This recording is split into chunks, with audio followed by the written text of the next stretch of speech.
very good day to you and welcome to the program. I want to speak to you about counting your blessings and naming them one by one. If we go to the book of Nehemiah chapter 9, I'm not going to read it. You can read it after the program. We don't have enough time. From verse 9 through to 15, you will see the importance of remembering your roots, remembering where you came from. Because when you see how God has protected you and your loved ones all these years, it gives you hope for the way forward. You know, as I'm sharing with you now, I remember how I arrived on this piece of ground. Right behind me here was just bush. There was nothing.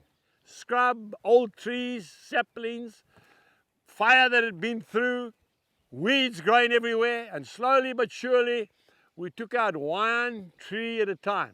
Then we built the dams. Then we managed to get electricity onto the farm after many years.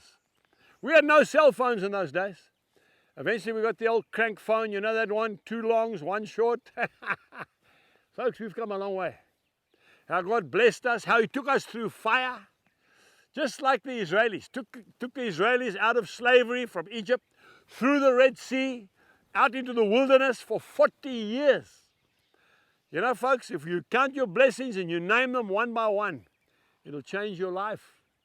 You know, I just think I've had tragedies on this farm, personal tragedies. I've seen bushfires that have almost burnt out my crops.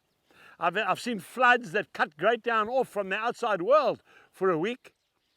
We've seen hail, we've seen disaster, we've seen disease, but we've also seen blessing.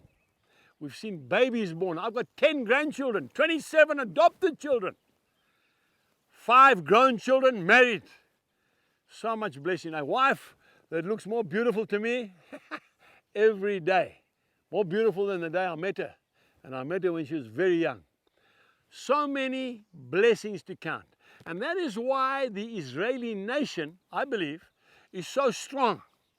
That small little country, smaller than the Kruger National Park in South Africa, and yet is holding back the whole onslaught of the Middle East. And they cannot touch that country. Why? Because a farmer, yes, he was a farmer too. His name was Abraham. And because Abraham loved God, God made a covenant with Abraham and his people, that He would be their God and they would be His people. And that is a fact. And no one can dispute that, folks. And that's the only thing that's holding that nation together. Because they count their blessings and they name them one by one every single year. It's called the Feast of Tabernacles. It goes for 7 days. It's a national holiday.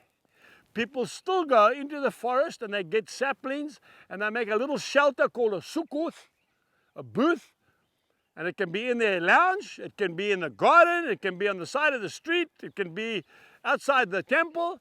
And every day they go and sit in there and they remember how God preserved them for 40 years through one of the harshest deserts in the world, where the temperature goes up to 50 degrees. And their animals didn't die, their shoes never wore out, their clothes never fell off them, and God undertook for them, took them across the Jordan River into the land of milk and honey. Because they count their blessings every year, they remember how God has never forsaken them. I want to say to you, my dear friends sitting and watching this program, God has never forsaken you. Think about it. Stand up today, mighty man of God, mighty woman of God, and count your blessings one by one, and it will transform your life. And get out there and do it. Carpe diem. Carpe diem is a Latin word. It means seize the day. This is the greatest day of your life. Thank God for it. Get up, dust off the dust off your shoes and get back into the fight. And God will go with you like He's done all these years. He will not leave you and He will never forsake you. Hebrews chapter 13, verse 5. Goodbye.